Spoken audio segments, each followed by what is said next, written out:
Hi friends, आपका अपना channel B positive study में आप सभी दोस्तों का स्वागत है। दोस्तों, हम लोग platform 3500 plus previous year NTPC group D LP technician का सीरीज चला रहे हैं, जिसमें से आज फोर्थ पार्ट है। दोस्तों, पार्ट 1, 2, 3 भी हम लोग अपलोड कर चुके हैं। अगर आप नहीं देखे हैं तो डिस्क्रिप्शन में लिंक दिया हुआ है, आप जाके देख सकते हैं। दोस्तों, हमारे चैनल में अगर फर्स्ट टाइम विजिट कर रहे हैं तो हमारे चैनल बी पॉजिटिव स्टडी को सब्सक्राइब कर दीजिए, ताकि आगे का सभी वीडियो का नोटिफिकेशन आप तक पहुंच सके।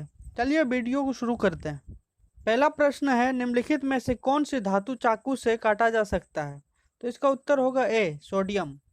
दोस्तों, सोडियम अत्यंत मुलायम धातु होता है तथा यह बहुत ज्यादा रिएक्टिव तत्व है। सोडियम को केरोसिन में डुबा के रखा जाता है, क्योंकि अगर सोडियम को बाहर में छोड़ दिया जाए तो यह वायु के साथ रिएक्शन कर जाता है। सोडियम चांदी की तरह दिखने वाले तत्व होता है। सोडियम का अपेक्षित घनत्व 0.97 होता है। यह पानी से भी हल्का होने के कारण यह पानी में तैरने लगता है तथा पानी के साथ रिएक्शन कर जाता है। दोस्तों, अगला प्रश्न है, जब प्रकाश की एक किरण सघन माध्यम से विरल माध्यम में यात्रा करती है तो किस दिशा में मुड़ती है? तो इसका उत्तर होगा अभिलंब से दूर तथा गति बढ़ जाती है। दोस्तों, पहला माध्यम के तुलना में दूसरा माध्यम को विरल तब कहेंगे जब पहला माध्यम का घनत्व दूसरे माध्यम से कम हो। जैसे पानी की तुलना में हवा एक विरल माध्यम है तथा हवा की तुलना में पानी एक सघन माध्यम है। दोस्तों, किसी माध्यम का अभिलंब 90 डिग्री का एंगल बनाता है। दोस्तों, वो माध्यम जिसमें प्रकाश की वेग अधिकतम होती है प्रकाश से विरल माध्यम, तथा जिसमें प्रकाश की वेग न्यूनतम होती है प्रकाश से सघन माध्यम कहलाता है। अगला प्रश्न है, ओजोन के एक अणु में कितने परमाणु होती है? तो इसका उत्तर होगा 3। दोस्तों, इसका फॉर्मूला होता है O3। दोस्तों, ओजोन के परत हमारे लिए बहुत लाभदायी होता है, क्योंकि यह सूर्य से आने वाले पराबैंगनी विकिरण को रोकता है। दोस्तों, पराबैंगनी विकिरण के कारण हमारे त्वचा में कैंसर हो सकता है। दोस्तों, क्लोरोफ्लोरोकार्बन के कारण ओजोन परत में छिद्र हो जाता है। ओजोन ऑक्सीजन का एक अपरूप है। यह गाढ़े नीले रंग की गैस है। इसमें सड़ी मछली की तरह गंध होता है। ओजोन गैस चांदी के चमक को काला कर देता है। अगला प्रश्न है, जब किसी संकुचित स्लिंकी को छोड़ा जाता है तो स्थितिज ऊर्जा को किस ऊर्जा में परिवर्तित करती है? तो इसका उत्तर होगा गतिज ऊर्जा।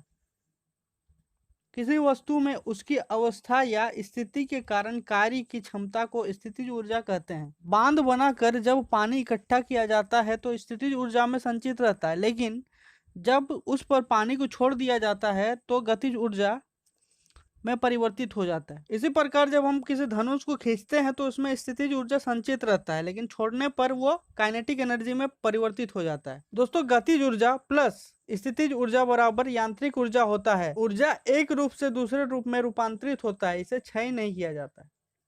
अगला प्रश्न है, रियो ओलंपिक 2016 में भारत के लिए ध्वजवाहक कौन था? तो इसका उत्तर होगा अभिनव बिंद्रा। दोस्तों, ब्राजील का शहर रियो डी जेनेरियो में 2016 का ओलंपिक खेला गया था। इसमें भारत एक रजत और एक कांस्य पदक जीता था।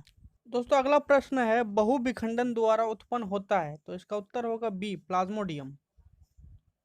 मलेरिया रोग प्लाज्मोडियम नामक परजीवी प्रोटोजोआ से होता है। प्लाज्मोडियम मादा एनोफिलीज मच्छर के शरीर में आश्रय लेता है, जिससे यह अपने डंक द्वारा मनुष्य के शरीर में पहुंचाकर उसे रुग्ण कर देता है।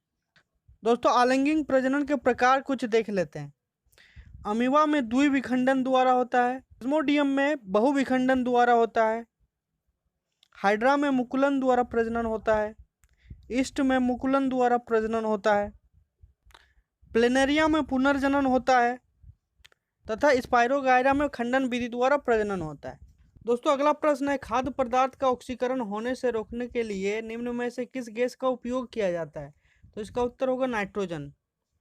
नाइट्रोजन प्रोटीन नामक जटिल कार्बनिक यौगिक में उपस्थित रहता है। यूरिया में नाइट्रोजन की मात्रा 46% होता है।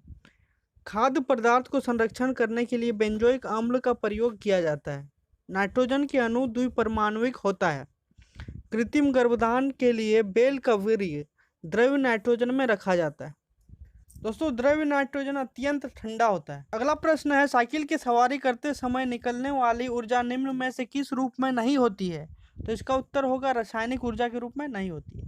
दोस्तों जब हम लोग साइकिल चलाते हैं तो उसमें गति आती है, तो इससे हमें पता चलता है इसमें गतिज ऊर्जा है। तथा जमीन तथा पहिया के बीच घर्षण होने के कारण उसमें ऊर्जा भी उसमें से निकलता है। और जब हम लोग पेडल मारते हैं तो उसमें पहिया चलने लगता है, इसमें यांत्रिक ऊर्जा भी देखने को मिलता है। अगला प्रश्न है, निम्नलिखित में से कौन सा एक परजीवी के रूप में पौधे से पोषक प्राप्त करता है? तो इसका उत्तर होगा कस्क्यूटा यानी अमरवेल। परजीवी में एक जीव दूसरे जीव पर आश्रित रहता है तथा हानि पहुंचाते रहता है, जैसे कवक, जीवाणु, विषाणु आदि। यह सभी दूसरे पर निर्भर रहता है। अगला प्रश्न है, निम्नलिखित में से कौन सा फूल के केंद्र में मौजूद होता है? तो इसका उत्तर होगा अंडप। ब्राह्मदल फूल के बाहर के भाग होता है। दोस्तों पुकेसर ही पुष्प का वास्तविक नर भाग होता है। प्रत्येक पुकेसर में 3 भाग होता है, फिलामेंट, एंथर और कैनक्विट।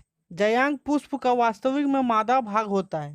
वर्तिका का सबसे ऊपर का भाग होता है जो चिपचिपा होता है। अगला प्रश्न है, कल्पित विज्ञान पुरस्कार एक्स्ट्रा टेरेस्ट्रियल डिलीवरी किस भारतीय लेखक द्वारा लिखी गई है? तो इसका उत्तर होगा सुदीप्ता दास।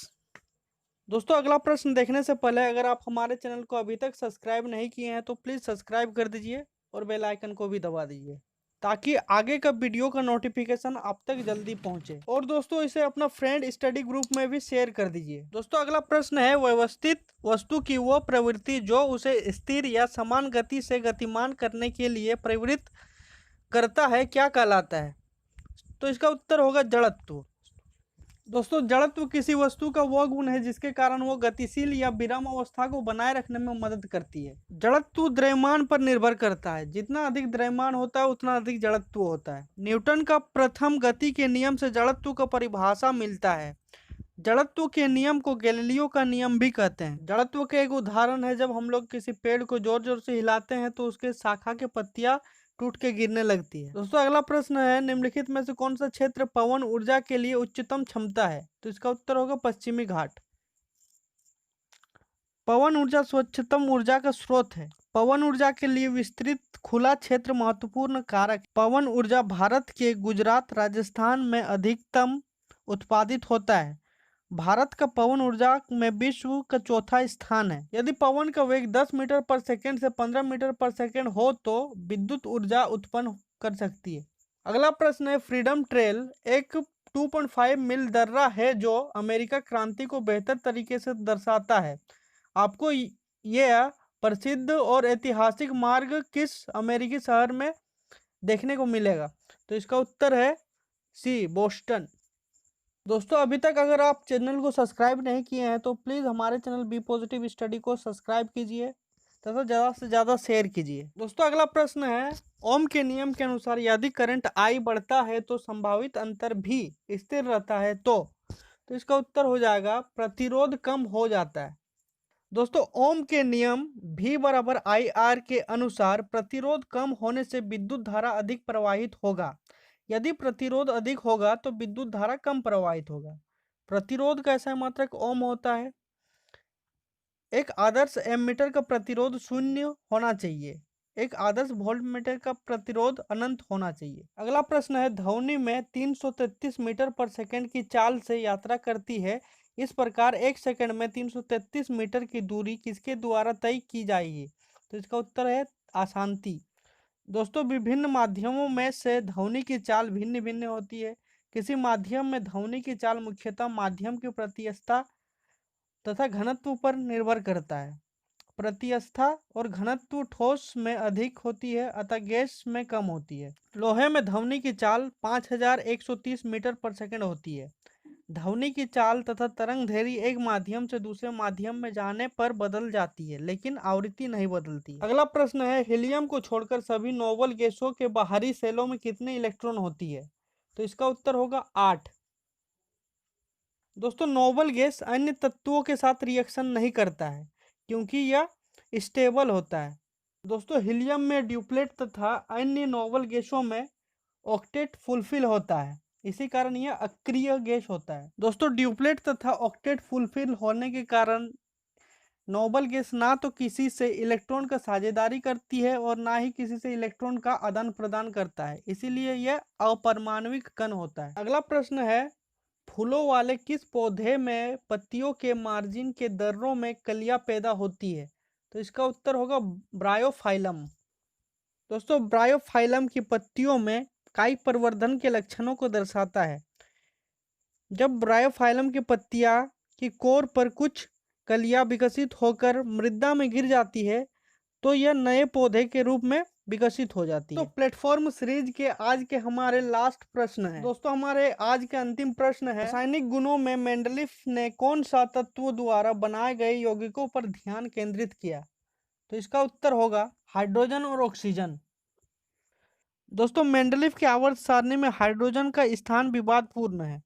इसके आवर्त सारणी में समस्थानिकों के लिए कोई स्थान नियत नहीं है। मेंडलीफ के आवर्त सारणी में धातु एवं अधातु तत्वों के बीच कोई स्पष्ट विभाजन नहीं है। मेंडलीफ के आवर्त सारणी में तत्वों के भौतिक एवं रासायनिक गुण उनके परमाणु भारों के आवर्त फलन होता है। दोस्तों जबकि आधुनिक आवर्त सारणी में तत्वों के भौतिक एवं रासायनिक गुण उसके परमाणु संख्या के आवर्त फलन होता है। दोस्तों हमारे बी पॉजिटिव स्टडी को अभी तक अगर आप सब्सक्राइब नहीं किए हैं तो प्लीज सब्सक्राइब कर दीजिए और वीडियो को ज्यादा से ज्यादा अपने फ्रेंड सर्कल में शेयर कीजिए।